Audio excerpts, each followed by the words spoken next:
30 or so states, give or take, have passed loyalty, like mandated loyalty oaths to Israel in order for people to work in the state. So if you are an independent contractor, and let's say you are going to Georgia to work as a construction worker or substitute teacher or doing what I did, which was going to give a keynote speech at a university, you are given a contract saying that you must pledge to never boycott the state of Israel in order to simply make money. So basically, tens of thousands of people across the country in all of these states have forfeited their First Amendment rights in order to work in these states. This is a textbook, clear-cut example of government censorship. This is the black hand of the state coming down and censoring our First Amendment. This is like something that is just the most crystallized version of whatever cancel culture is. Right. You know what I mean? And so it's absolutely unambiguous, totally unambiguous. Totally like and what's so crazy about this, it's like replace the word Israel with literally any other, like let's just say, like it said, like you must not ever boycott Putin or like criticize Putin, right? Engaging in BDS and like criticism of Israel. It is just beyond the pale that 30 or so states have passed such legislation, and just 30? flagrant violation. Yeah. Flagrant violation of our constitutional rights. And like, it's not just the free speech issue, which of course is like the issue. It's also free speech encapsulates the right to boycott. This is something that's been constitutionally protected by the Supreme Court back during the Montgomery bus boycott, back during Jim Crow. This is an example of what people can use a peaceful demonstration across the world. This is what we saw bring down apartheid in South Africa. This is a right, a tool that we have as political activists in order to help hold powers accountable. And the fact that Israel and the Israeli lobby has actually gone and undermined the U.S. Constitution, right, and sidelined our First Amendment rights and lobbied all of these states to pass these laws, and state legislatures have passed them, I think is just fucking astounding. You know, it's just such an astounding thing under the guise of anti-Semitism, fighting anti-Semitism. So anyway, in my case, I was going to speak at Georgia Southern University at a media literacy conference, not even about Palestine at all. It was, very, very. It was like a censorship and tech moderation conference. Yeah. Right. Yeah.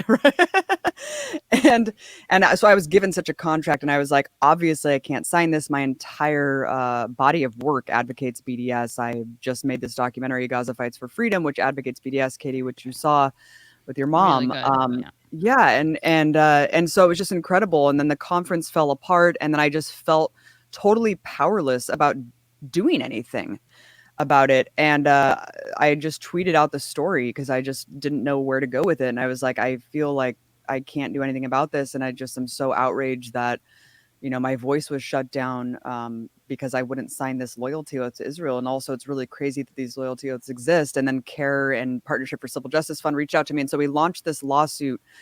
And unfortunately, things have stalled a little bit because of COVID, but they have tried to render the case moot. They've tried to basically nullify it, bringing, and get this, they actually brought an Israeli consulate official to a committee meeting in Georgia to try to say, like, let's try to, to change the law. Basically, they brought an Israeli government official to advocate changing the law so that my case wouldn't be valid. The day after I filed the lawsuit, Netanyahu's press office, like the PM spokesperson Twitter account, actually tweeted, like, whoever boycotts us will be boycotted. We've worked really hard to pass these laws across the country, and basically threatening economic consequences for whoever doesn't go along with this.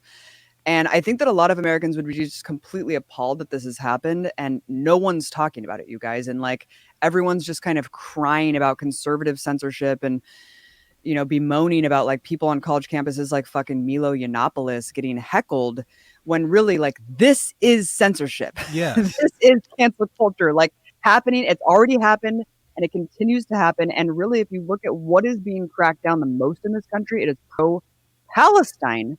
Yeah. On behalf of a foreign country. Yeah. And I just want to say also, as a Jew, It's really, Israel, please stop doing this. It's really embarrassing.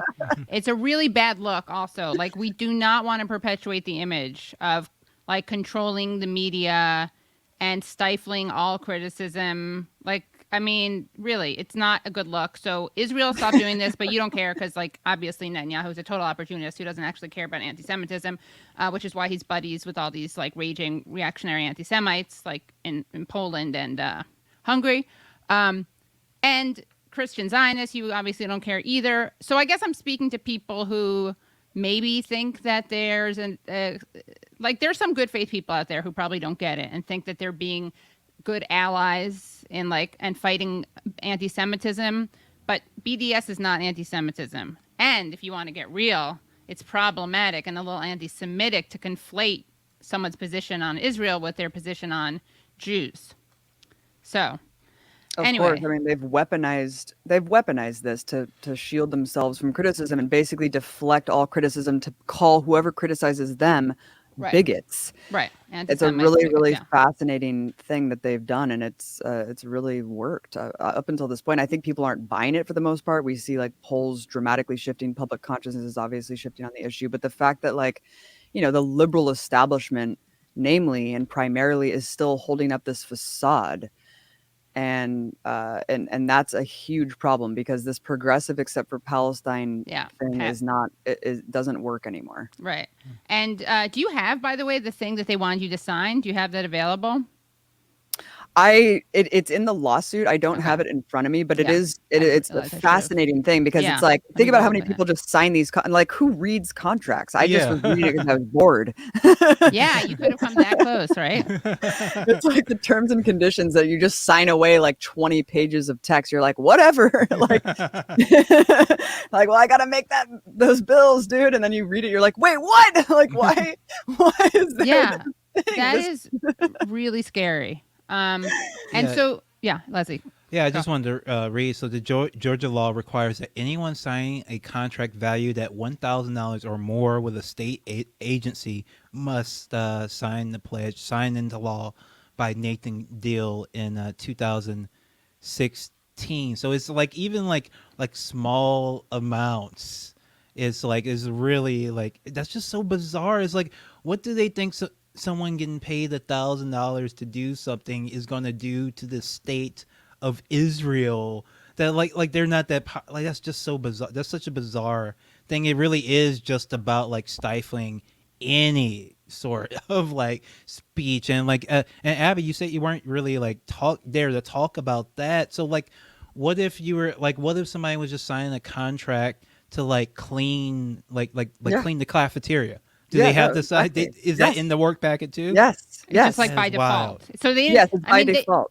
They probably, if it wasn't by default, they would probably target you because you've made that really amazing documentary in Gaza and you've reported on these issues. But yes, it's pretty scary that it's by default. I think they're clearly trying to threaten. It's not even, and it's weird because it's will they actually retroactively go and punish people who boycott Israel or advocate the boycott of Israel if they've signed this contract? I don't think so, although they very well could. And in fact, they might. But I think what this really is about is cancel culture. It's really about putting the fear of retribution, the fear of punishment. And Siri keeps fucking talking to me because I have this Bluetooth headset. She's it may not be Siri. It's saying, Siri, Jesus Christ. I mean, we've had a lot of intervention so far. We got my email to you got kind of canceled. My email to Leslie was kind of canceled. It was delayed. It's I guess they had to read it first and check it before they forwarded it. Right. Yeah, they had to stream it. I think it's about It's about self-censorship. It's because people won't. It's a really crazy time we're living in, right? People are trying to make money and survive. We have half the country living paycheck to paycheck.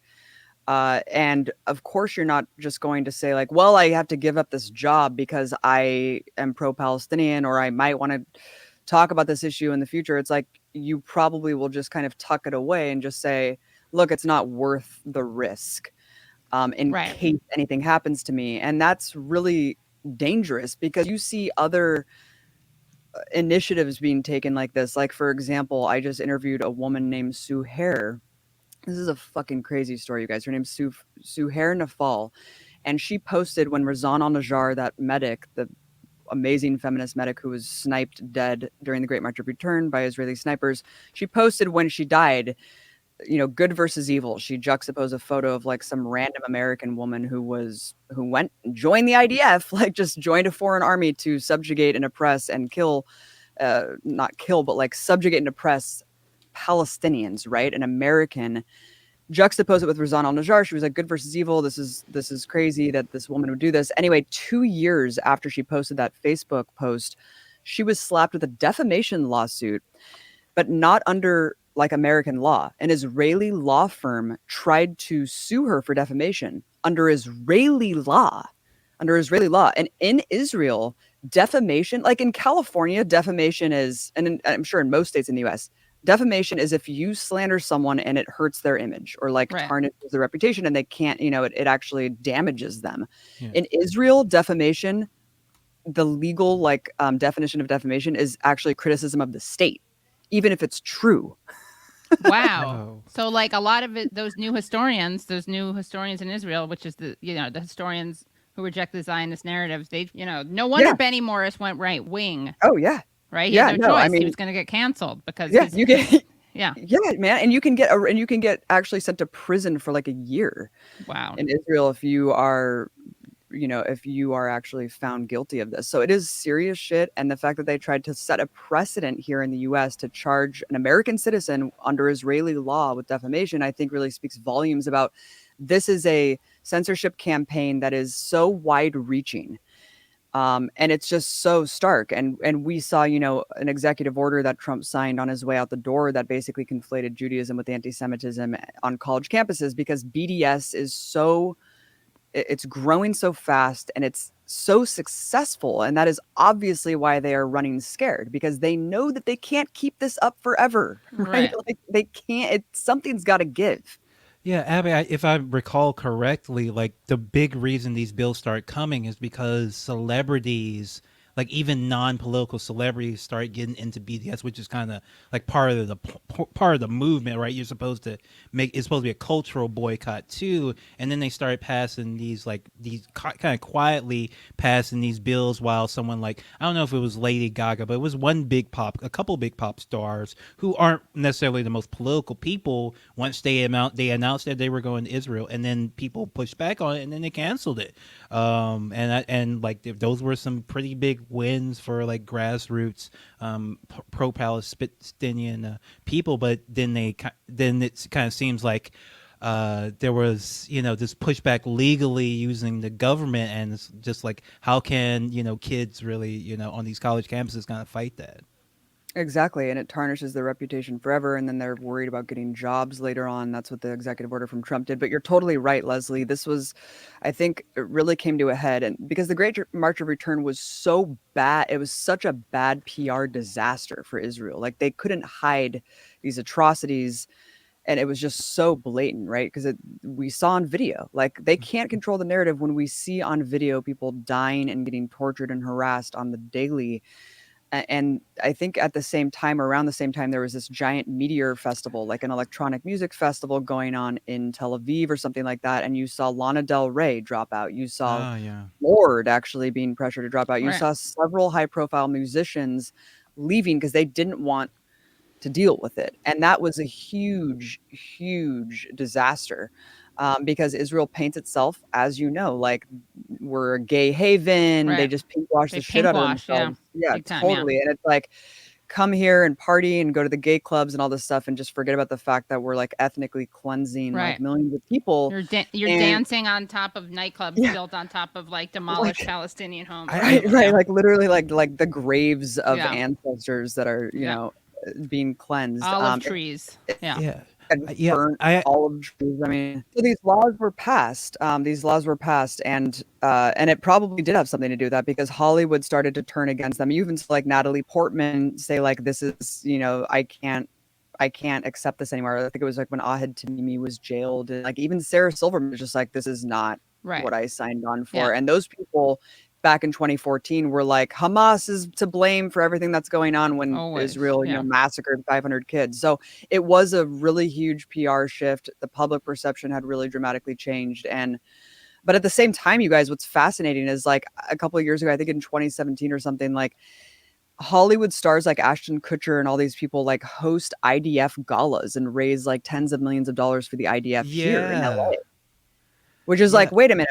Well, we're already giving them billions of dollars a year. So why are you raising millions of dollars for a apartheid army? Yeah, really well funded. Yeah.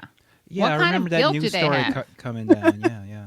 I found the lawsuit, by the way, which has the language if we want to look at it. Oh, 'cause great. it's Yeah. Go fascinating. for it. Sorry, I didn't Oh, have that I ready. wanted Yeah. to mention, just because you were mentioning dancing, I was in Japan once, and I was standing next to this guy, and he started talking to me, and because he spoke English, English speakers kind of find each other in Japan, and he said, I'm from Israel, and it's like, yeah, I came to see this band because, they're one of the few bands who actually will come to Israel, who actually has ever passed through Israel now because of the boycott and stuff. Oh, And he what? wasn't like, pushing back on it, and the band was actually a small band, like it's a band who just goes wherever they ask. I think it was Crystal Castles, so they weren't that huge at the time, Mhm. but it was very interesting because he wasn't like fuck BGS, fuck the boycott. He was just like, man, it kind of sucks that our country Right. puts Right. us in this position. Yeah. No, for real, dude. And that's exactly what BDS is. You're right. Like people are kind of under the false impression. They're like, BDS, you want to sanction Israelis and like make them starve? It's like, no, dude, of course not. We're That's not talking about like depriving people of food and We're medicine. not talking the about US what he do Empire to does. Syria, Venezuela, Yeah, what like- other countries, Yeah, we're not talking about like actually starving people to death like our Right. government does on the daily. Right. We're talking about like the cultural Yeah, isolation. a because civilian. Yeah. Exactly. It's like the scientific, political, and cultural boycott of Yeah. society to Yeah. culturally like isolate until something caves. Yeah. That's exactly how this stuff works. So people are under the false impression they compare sanctions to like what people are calling for, and that's not what this is. Yeah. I used to get a little bit, I was like, it's neither here nor there, but I used to be like, well, it's kind of hypocritical because the United States also then should be BDS. But then I was like, okay, no, obviously there's no like civil society calling for that. If they did, then I would support that. I would support it. It would be, Dude, I actually like have inconvenient. It would tried be to start that. I'm inconvenient. like, yes. let's BDS us. Like that Yeah, I didn't know, really right. catch on. Yeah. So I have the I'm lawsuit. so down. All right, let's see. On July 19th, 2019, Georgia Southern University invited Martin to keynote an academic conference on campus. After accepting the invitation, defendants sent Martin a contract that outlined his services, a keynote presentation she would provide in exchange for an honorarium of $1,000. Grifter. The contract also required her to certify that she was, quote, not currently engaged in, and agrees for the duration of this agreement to not engage in, a boycott of Israel, end quote.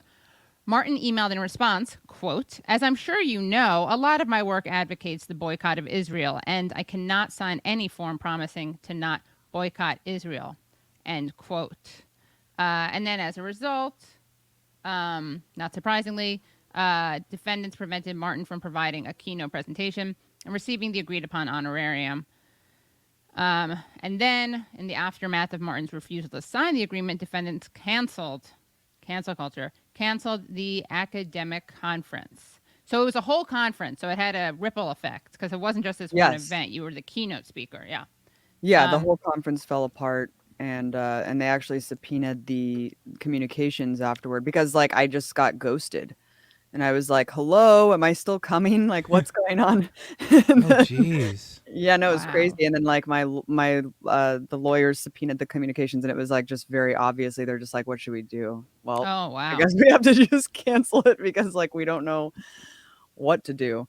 But the executive order was on December 7th, so late last year. Total appeasement to the Israeli lobby, basically a conflation of Judaism with anti-Semitism. So targeting BDS activism on campus. It says discrimination against Jews may give rise to a violation of U.S. civil rights law. So it's basically saying like you Right. will violate the law if you discriminate against Jews, meaning that really just meant like Israel. Like, so it's such a wide reaching and crazy generalization. And it's basically just meant to prosecute Palestine solidarity Right. organizing, because you're conflating criticism of Israel with anti-Jewish bigotry, and then that just sticks with you. Like, people aren't going to want to join Right. these actions on campus if they think that that's going to impede their ability to get work. College is like your launching pad to go on to whatever the hell you want to do, and like college campuses is such a hotbed for BDS activism and divestment campaigns that are hugely successful. So it was actually really smart to target college campuses specifically and with this threat, and just say like, you will essentially be declared like a anti-Semitic bigot. Right. And we will make sure that that's like you're tarred and feathered with this label. And then, so do you really want to go through that? Right. Really, really scary. And that's exactly what happened. And I actually don't know, I'm not sure what has been the effect of that, but I'm sure it's just been another just self-censorship campaign. People are just Yeah. probably not participating. Well, it's interesting because just reading at the Washington Post, and this was back in December of 2019 when this executive order was signed. Joshua Shanus wrote this piece. Last week, President Trump signed an executive order to fight anti-Semitism on college campuses while flanked by two evangelical Christian pastors, Robert Jeffress and John Hagee. Jeffress has literally damned Jews to hell, while Hagee has warned of an international plot led by the Rothschilds to undermine American sovereignty, described Hitler as a hunter sent by God to kill Jews who refused to move to Israel, and described the Antichrist as a half-Jew homosexual. He also called him Jesus fierce, Christ. which is kind of funny. But yeah, this is the perfect image, like the perfect symbol of the like the total pseudo Jewish, whatever allyship. I don't know what the word is. Goyish allyship or something that is actually, first of all, a lot of the most, the biggest Christian Zionists are anti-Semites. They want Jews to move back to Israel, and like I think 400 of us can survive, and the rest of us like burn. Yeah, eternal forever damnation. in eternal damnation. Yeah, and then the other thing is that the irony is that this is, again, Jonathan Chait somehow. I remember he called Ilhan Omar. This is a whole other thing, but there is a trope of dual loyalty, which Omar was not, by the way, talking about. But that is a trope that like Jewish identity is the same thing as Israeli identity, and that you have some allegiance to this foreign government. So even the conflation of Jewishness with a certain position on Israel, that's anti-Semitism. Like BDS is not anti-Semitic. It's actually anti-Semitic to present it as anti-Semitic, which isn't to say there aren't anti-Semites who support BDS. There's anti-Semites who support Israel. Right. Yeah, a lot. Christian A lot, Zionists, in like all of fact. those, It yeah. like just gives Yeah. fodder to the anti-Semites. Yeah, it does, and, yeah. and it also Right. like completely distracts away from actual Nazism and fascism that is on the Right. rise, as we Yes. know. Right. And And if which you the cared Israeli about government that, seems yeah. to not actually give a shit about. No, because that's why they remember it was so awkward when Netanyahu was in Poland, and they had passed a law making it illegal to single out Poland for its role in the Holocaust. Yep. Yeah. Yeah, and Netanyahu's own son, he's a total weird alt-right sympathizer, and he has posted himself anti-Semitic memes about Wow. it's Yeah. just what is going on? This is Yeah. so surreal.